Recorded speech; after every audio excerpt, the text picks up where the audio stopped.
Hello and welcome to everyone. So now today in this video we will discuss about the method of completing the square. That is how to find the roots of a quadratic equation with the help of completing the square method. So as you all know that the general form of the quadratic equation is ax square plus bx plus c is equal to 0. We will discuss in this video how to use the completing square method one by one with the help of some simple steps. So first of all, let me show you how the method of completing the square is operatable in the questions. For using the method of completing the square, in the step 1 we have to divide the whole equation by the coefficient of x square like a we have here, because to go through the method of completing the square we have to make the coefficient of x square as 1. That is why we divide whole the equation by the coefficient of x square. In the second step we have to transpose the constant term to the RHS. In the third step we have to add b upon 2a, that is half of b upon a square to the both sides, and then we have to make LHS as the perfect square. These four steps, by using these four steps we can solve the questions by completing the square method. Now let me show you that how to use these steps. For this I have taken a simple question that find the roots of general quadratic equation ax square plus bx plus c is equal to 0 by completing the square method. So now we will find the roots of the general quadratic equation with the help of completing the square method. So the general quadratic equation is ax square plus bx plus c is equal to 0. As you know, the step 1 is dividing the whole equation by the coefficient of x square. So by dividing equation first by a on both sides, dividing equation first by a on both sides, we get ax square plus bx plus c upon a is equal to 0 upon a. When we divide, then a is divided by every term. Ax square plus bx plus c upon a is equal to 0 upon a. A and a got cancelled out, we left with x square only. Here we have b upon ax plus c upon a is equal to 0 upon a gives 0. Then next step, transpose the constant term, that is c upon a, to the RHS. When we transpose constant term c upon a to the RHS, we get the equation as x square plus b upon ax minus c upon a is equal to minus c upon a. Next step, we have to add b upon 2a whole square. So b is b here and a is a, so we have added b upon 2a whole square to both sides. When we added it, we get the equation as x square plus b upon ax plus b upon 2a square is equal to minus c upon a plus b upon 2a whole square. X square, now we have to complete the square here. We have to make the complete square. We are having a condition like a square plus b square plus 2ab. We can write it as 2 into x into b upon a, because when 2 and 2 are multiplied they got cancelled out. We left with b upon ax, which is in the previous step. So we have just written it in the form of 2ab. So it becomes a complete square a square plus 2ab plus b square, a plus b whole square of a plus b. And in the RHS, b upon 2a whole square gives us b square upon 4a square. When we taken the LCM of a and 4a square, we left with 4a square. And how to operate the LCM? We have to divide the LCM by denominator. 4a square divided by a gives 4a, and then multiply the result by numerator.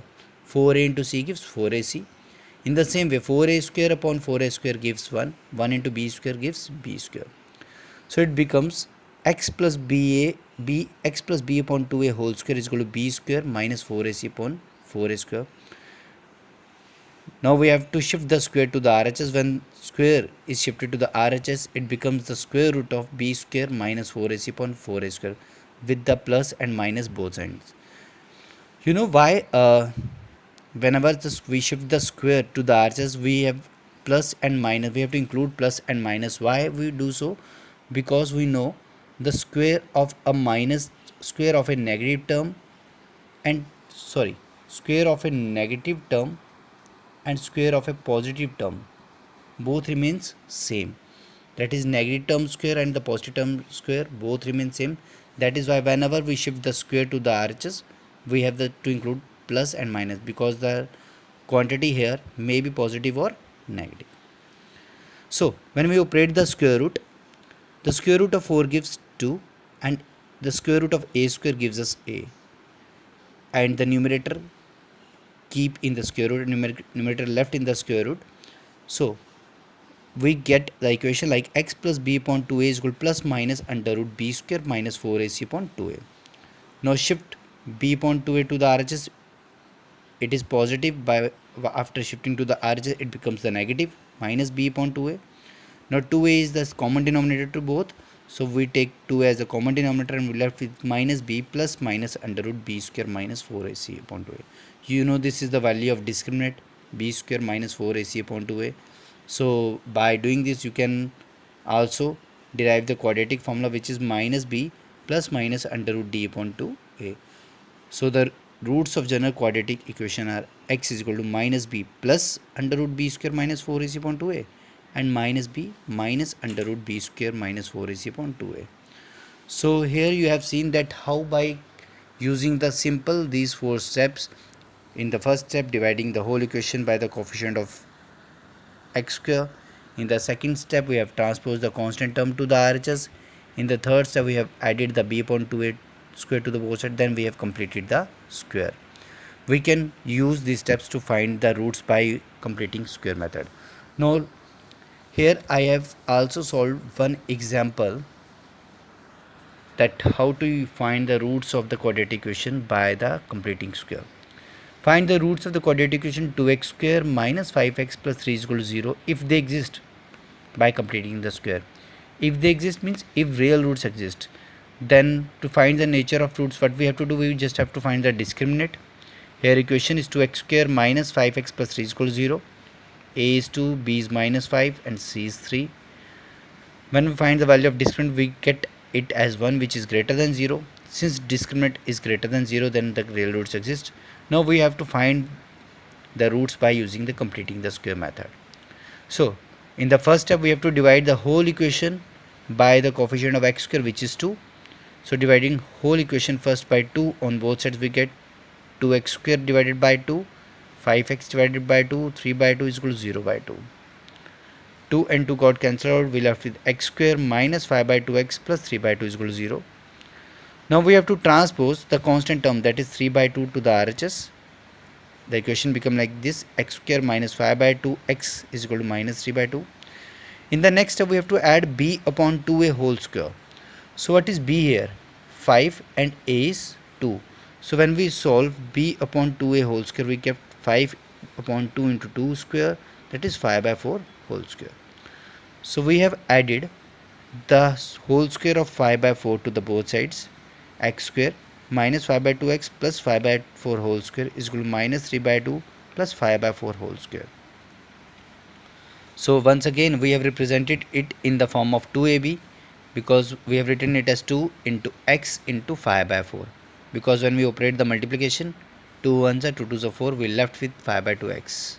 And in mathematics, any step which gives you back the previous step is valid, so we have done it like that.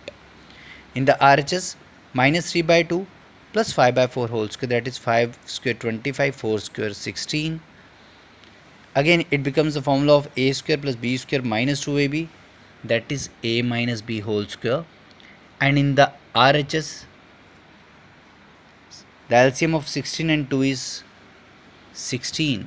16 divided by 2 gives 8, 8 3s are 24. 16 upon 16 gives 1, 1 into 25, 25. 25 minus 1, 25 minus 24 gives 1. When we shift square to the RHS, it becomes plus minus under root 1 by 16. Square root of 1 is 1, square root of 16 is 4. Now we shift minus 5 by 4 to the RHS, it is negative here, while after moving to the RHS it becomes positive 5 by 4. So it's 5 by 4 plus minus 1 by 4. 4 is common denominator, so it's 5 plus 1 by 4, 5 minus 1 by 4, that is 6 by 4, 4 by 4. After solving we get x as 3 by 2 and 1. So this is how to use the completing the square method to find the roots of a quadratic equation. Thank you very much.